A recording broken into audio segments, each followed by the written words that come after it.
Well, the number of deaths due to drugs have reached an all-time high. The Centers for Disease Control says a staggering 72,000 Americans died from a drug overdose in 2017, which amounts to about 200 lives lost per day. The CDC says a surge in fatalities is mainly due to synthetic opioids, including fentanyl. There are other high-profile cases that you might be familiar with, like that of Demi Lovato. Of course, TMZ has been reporting that the drug dealer who supplied Demi Lovato had a habit of buying dirty drugs from Mexico. Reportedly, the batch that he supplied her was laced with fentanyl, the same drug that killed singer Prince. Luckily, a call for help and swift medical attention saved her.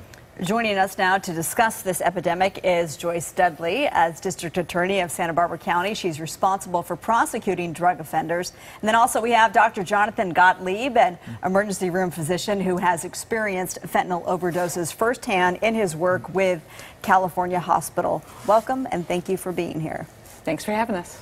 So why are we seeing this rise in fentanyl-related overdoses? Why now? I think that fentanyl is a synthetic opioid, so it's a lot easier to transport and to make it in a lab. You don't have to derive it from the opium poppy plant like you do heroin or morphine. So people can make it in a lab, and it's very concentrated and cheaper to make. And why is it more pernicious, let's say, than other types of drugs? And now you see, as you see the stories here, maybe people don't even know that other drugs or common drugs that they're taking are laced with this stuff. Well, if fentanyl's cut, so oftentimes fentanyl will be cut into cocaine, meth, and when it is, the recipient, the person who's using the drug, doesn't know fentanyl's in there. The dealer's going to put it in there to give that extra boost. And they think they're going to go back to that same dealer because they got the dose that had the boost.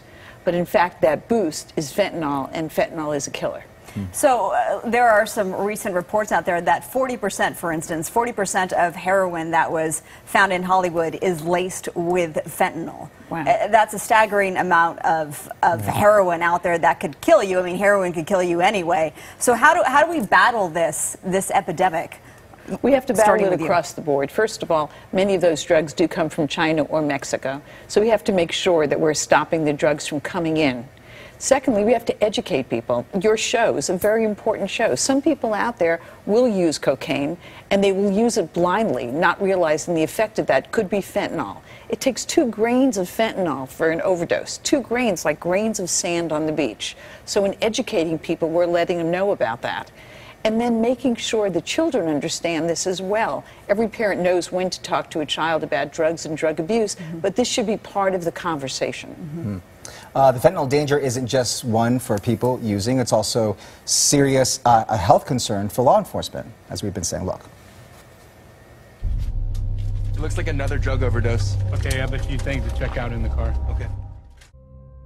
So what you're looking at here is peace officer training video. It is an officer investigating a possible overdose, but that's exactly when the danger occurs.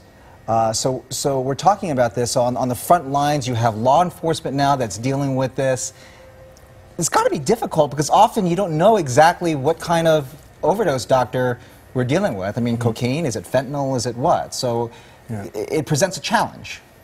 I think most of the opioids or opiates look similar in terms of, your pupils are small and you have respiratory depression where you're stopping to breathe, but you're exactly correct. You don't know whether it was heroin or fentanyl. And fentanyl is about 50 times stronger and more potent than heroin, and about 100 times stronger than morphine. So it takes much higher doses of the naloxone or the breathing support to get people back alive. And what about Narcan? I mean, Narcan is an important weapon in the fight against this. Would you agree? Yeah, and firefighters, all the first responders, ambulances, law enforcement, they come equipped with Narcan in many of the communities, certainly in Santa Barbara and Los Angeles. And yes, that does temporarily save somebody, but if someone is an addict, it's just going to be a temporary save. We have to see what else we can do. So I go back to the youth here because, we've been dealing with drug abuse, drug use in this country for a very long time. So what do you tell the parents? What do you tell? Kids will experiment, people will experiment. You saw that crazy story up in Santa Barbara of people going to a wedding party and probably just thinking they're going to have some fun and take some drugs, and they don't have any idea what's in it? What would you tell them? I think that's a great question, and I think using what happened in Santa Barbara is a good example, because here, allegedly, we have firefighters who are first responders, who do know about the dangers of fentanyl, who allegedly used some white powder substance. We don't know that fentanyl was in it, but let's assume it was, based upon your statistic, and they're choosing for that recreational moment to do that. So if someone as educated and has had as many experiences as a firefighter is taking that risk, you absolutely have to assume the worst. You have to assume it's cut with fentanyl if you're someone who's going to use cocaine. And as a parent, you have to assume that your child is going to be exposed to that. So start the conversation early and have the conversation frequently. Education is key. All right, D.A. Dudley and Dr. Gottlieb, thank you so much for your time, your insight. Thank you both. Pleasure. Pleasure. Thank you. We'll be right back.